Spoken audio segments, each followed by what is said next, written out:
suis professeure à la Faculté d'éducation physique et sportive. Mon nom est Paul Morin, je suis professeur à l'École de travail social à l'Université de Sherbrooke.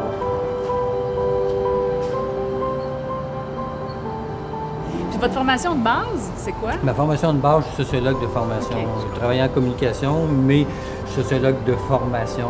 Et donc, c'est sûr que moi, ce qui m'intéresse particulièrement, c'est de la recherche qui va contribuer à améliorer la qualité de vie des personnes qui sont au bas de l'échelle en société. Qu'est-ce qui vous a amené à décider de poursuivre vers la recherche?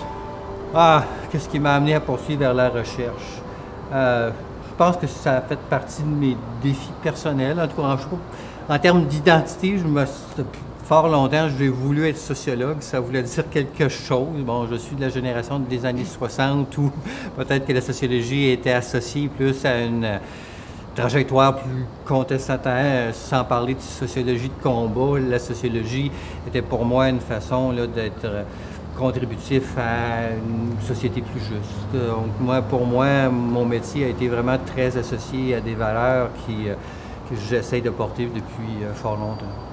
Et vous-même? C'est intéressant. Bien, en fait, moi, je ne sais pas pourquoi je voulais être professeur d'éducation physique, comme probablement 50% des élèves dans ma classe. Mais après un premier stage dans une école primaire, je me suis rendu compte que j'avais pas du tout la vocation. C'est pas facile, d'ailleurs. Je salue les éducateurs physiques qu'on forme à la faculté et qui investissent le terrain et se donnent vraiment avec beaucoup d'ardeur dans ce métier-là. Mais ça m'a amené à continuer les études, tout simplement. Et sincèrement, je ne savais pas vers quoi je m'en allais jusqu'à la fin de mon doctorat. Alors que j'ai eu une rencontre avec quelqu'un du Centre de recherche sur le vieillissement. Dans ce temps-là, c'était Régent Hébert qui était le directeur.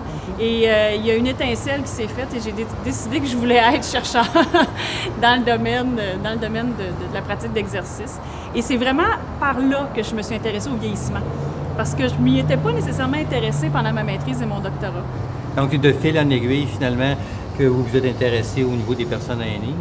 C'est sûr que moi, je suis une physiologiste de formation, donc je m'intéresse beaucoup aux aspects métaboliques de l'exercice. Mais j'ai beaucoup appris dans les dernières années à ouvrir mes horizons, et bien que je ne sois pas une sociologue, je ne suis pas psychologue, mais je travaille... le Centre de recherche sur le vieillissement m'a permis d'interagir avec ces gens-là et d'ouvrir mes horizons. Donc maintenant, quand je travaille sur une molécule, par exemple, d'inflammation que j'ai mesurée dans le sang, je sais que cette molécule-là, elle vient d'une personne qui vit dans un environnement. Et ça a ouvert mes horizons, ça m'a fait voir la recherche d'une autre façon aussi. Et toute la perspective interdisciplinaire, finalement, qui, effectivement, le centre de recherche là-dessus. Oui. Mais parlez-moi donc de vos projets à vous. Bien, moi, mes projets, il y a entre autres dans le domaine, si on fait un lien avec vos projets, moi, je m'intéresse beaucoup aux habitations Louis Modic, ce qu'on appelle les HLM. Donc, dans les HLM, on retrouve entre autres des personnes aînées, et particulièrement des femmes, que souvent, on l'a documenté, tant au niveau des personnes aînées qu'au niveau des personnes qui vivent en HLM, il y a toujours un enjeu d'isolement. C'est un milieu quand même assez particulier où on retrouve différents enjeux. C'est intéressant ce que vous disiez à propos des gens qui vivent dans les HLM et qui sont peut-être isolés d'un point de vue social, parce qu'en fait, l'exercice est souvent justement un bon moyen de créer des regroupements entre les gens qui ont des intérêts similaires, justement. Donc, peut-être qu'à un moment donné, on pourrait travailler ensemble. Oui, tout à fait. D'ailleurs, les personnes aînées en milieu HLM, passe beaucoup par les loisirs. Ils organisent différentes activités, parfois les activités physiques pour essayer justement de briser l'isolement puis de créer un meilleur vivre ensemble. Parce que, vivre en HLM, c'est un peu particulier parce que les gens n'ont pas choisi d'être là. Ils sont là parce qu'ils sont démunis, sont pauvres matériellement. Et donc, tu n'as pas choisi ton voisin, puis tu vas passer peut-être les 15-20 dernières années de ta vie à côté du monde que peut-être nécessairement tu n'auras pas toujours. Donc, parfois, il y a des conflits. Alors, donc, le vivre ensemble est parfois difficile. Et ce qui fait qu'il y a des gens qui essayent d'organiser des différentes activités. Il y a des associations. Donc, je travaille aussi à cerner qu'est-ce qui fait que des gens vont se motiver à travailler dans des associations. Parce que la moyenne d'âge dans les HLM aînés, c'est 75 ans. Donc, vous avez des gens qui ont 75-80 qui peuvent même siéger sur le conseil d'administration de l'Office. Donc, ça demande de l'énergie et parfois les gens vont cogner à leur porte pour leur demander différentes informations. Ça fait que les gens aussi, il faut qu'ils fassent attention à elles-mêmes, dans le sens que c'est souvent un monde de femmes. Vous, dans vos recherches, est-ce que vous parce qu'on parle souvent de classe sociale. Est-ce que Oui. vous rejoignez des personnes aînées dans vos recherches qui sont de différentes classes sociales? Ça dépend des projets. C'est sûr que dans les projets d'intervention, je ne vous le cacherai pas, quand on travaille sur des aspects physiologiques, on fait appel à des gens de la communauté. Puis les gens qui répondent, ce sont souvent plus des gens de classe sociale moyenne et plus. Mais en même temps, c'est drôle que vous me parliez de ça parce que j'ai une étudiante au doctorat, en fait, que je co-dirige avec un sociologue. Okay. Ça, c'était nouveau pour moi, mais qui s'intéresse, elle, justement, à la prise en charge de la santé de femmes postménopausées par de saines habitudes de vie et elle compare des femmes de milieux aisés avec des femmes de milieux moins nantis, moins bien nantis. Et c'est quand même intéressant, malgré que, dans le fond, au Québec, les femmes, même moins nantis, ont accès à un système de santé qui est gratuit, donc elles ne devraient pas, vous savez ça mieux que moi d'ailleurs, elles ne devraient pas ne pas avoir accès à des informations par rapport à leur santé et tout ça, mais toute la question de la pratique d'activité physique n'a pas du tout la même, c'est pas la même dimension chez des gens qui sont aisés que chez des gens qui ne le sont pas, là. Donc c'est quand même des résultats intéressants, mais pour moi c'est un petit plongeon, si on veut, ou une petite insertion dans le monde de la sociologie. Oui, ça commence je suis physiologiste. Là, ça commence très jeune aussi. Si jeune, on n'a pas été habitué à faire des exercices ou à être en milieu populaire, malheureusement, parfois, les saines habitudes de vie ne sont pas nécessairement toujours au rendez-vous. Est-ce qu'effectivement, il y a des liens qu'on peut faire entre des saines habitudes de vie en termes d'alimentation et la participation à des activités physiques?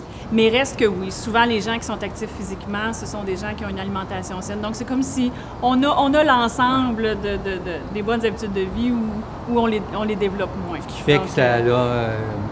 c'est synergique, hein? Oui, puis l'espérance de vie est plus grande aussi. Oui, l'espérance de vie est plus grande et surtout l'espérance de vie en bonne santé. Oui. Donc, le but, quand on encourage les gens âgés à faire de l'activité physique, c'est pas nécessairement d'augmenter l'espérance de vie, mais c'est plutôt d'améliorer l'espérance de vie en bonne santé. Et malheureusement, l'espérance de vie en bonne santé n'a pas tant bougé dans les derniers 20 ans comparativement à l'espérance de vie à la naissance. Donc, ce qui veut dire que les gens âgés vont passer une plus longue période dans un état de santé moins favorable actuellement. Puis quand on est une personne âgée et en moins bonne santé, est-ce qu'on peut faire de l'éducation physique, est-ce qu'on peut quand même malgré tout bouger? L'activité physique, bien d'autant plus, je dirais, c'est probablement encore plus bénéfique, mais la pratique d'activité physique, les gens associent souvent ça à la performance sportive, mais nous, dans nos recherches, ça n'a rien à voir, en fait, où il y a très, très peu de nos activités qui sont vraiment en ce sens-là. Le but, c'est vraiment de recouvrer la santé. Okay. Donc, par exemple, parce qu'en HLM, personne aînée, on voit de plus en plus des quadriporteurs. Donc, ça pose problème, parce que, il faut qu'ils les mettent quelque part, mais même qu'une personne aînée qui a un quadriporteur pourrait faire de l'exercice physique. Ben oui, puis j'aurais envie de dire, justement, il faudrait laisser le quadriporteur un peu, puis utiliser la marche comme transport, là. Mais bon, ça aussi, c'est une question parfois de se sentir compétent ou d'avoir peur. Il y a des gens qui vont moins marcher parce qu'ils ont peur de tomber. Okay. Et moins ils marchent, plus ils sont à risque de tomber. Et donc, c'est un cercle vicieux à un moment donné, et c'est ce qu'on appelle la spirale du déconditionnement. Donc, ça aussi, c'est un des éléments qu'il faut essayer de travailler dans la population, à éduquer les gens que faire de l'activité physique, c'est justement ce qui va leur permettre de maintenir leur niveau de santé. Parlez-moi donc d'une retombée ou d'un résultat de vos recherches qui vous a rendu particulièrement fier, puis qui a eu un impact. Je suis certaine que vos recherches ont un impact assez immédiat dans le milieu, mais est-ce qu'il y a quelque chose que vraiment vous aimez faire valoir? Bien, je dirais, ce qui est assez particulier par rapport au domaine du logement, c'est que le logement est un déterminant social de la santé et du bien-être. Puis bon, on le sait, quand on n'a pas de logement, on passe à une personne itinérante, puis bon, avec tout ce que ça peut causer comme tort. Malheureusement, si c'était aussi facile avec ce qu'on a appelé la désinstitutionnalisation, les gens maintenant qui ont des problèmes sévères de santé mentale, ils ne sont plus en institution. Donc, ils peuvent avoir un logement, que ce soit social ou autre, mais s'ils ne sont pas accompagnés de façon adéquate, ils vont perdre malheureusement leur logement. Donc, j'ai pu effectivement identifier des pratiques qui font en sorte que ces personnes-là soient accompagnées de façon adéquate pour pouvoir garder leur logement. Bon, je vous dirais, ça c'est un aspect sur lequel j'ai particulièrement travaillé.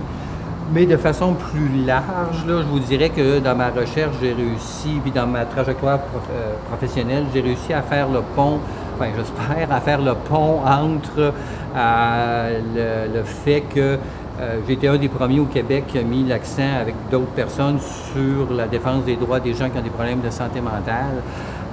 Et sur le fait que ces personnes-là, c'est pas parce qu'on dit que leur parole elle est malade qu'on ne peut pas les écouter. Et donc, j'ai eu l'occasion justement de travailler avec des personnes qui ont des problèmes de santé mentale dans le cadre de recherche pour faire en sorte que ces personnes-là soient plus écoutées. On embauche même des gens qui ont des problèmes de santé mentale comme étant des chercheurs associés. Donc, pour moi, faire de la recherche sociale appliquée, c'est aussi faire ce pont-là entre ma pratique professionnelle auparavant qui mettait beaucoup l'accent sur ce qu'on appelle l'empowerment, la prise de pouvoir des personnes usagères et le fait que ces personnes-là ont quelque chose à dire et qu'on doit les associer comme des partenaires à des recherches. C'est aussi quelque chose qui me rend particulièrement fier. Intéressant, c'est très intéressant. Est-ce que ça arrive parfois que des personnes aînées qui sont associées étroitement aux recherches et que là, les étudiants sont plus en contact avec ces personnes? Bien, ils sont en contact assez direct parce qu'en fait, comme la plupart des projets, c'est des projets d'intervention, nous, on a nos personnes âgées, là, on les a dans le laboratoire là, sur des périodes de 3, 4, 6 mois selon les projets. Donc, les étudiants les côtoient au moins 3 fois par semaine habituellement. Donc, il y a une dimension relationnelle. Là. Oui, puis je pense que c'est important pour, d'abord pour... Il faut en prendre soin de nos personnes âgées quand on les a dans nos projets, parce que s'ils ne sont pas là, on ne fait pas avancer la science, n'est-ce pas? Donc, il faut être très gentil avec eux. Puis les étudiants aussi, je pense que ça leur permet de bien connaître la population, justement, avec laquelle ils travaillent. Puis ça, c'est un plus. Mais ça a été très agréable. Merci, moi aussi, j'ai bien aimé. Moi aussi. Et puis, écoutez, maintenant... Peut-être qu'on va pouvoir faire de la recherche ensemble. Il faut développer des idées. Merci.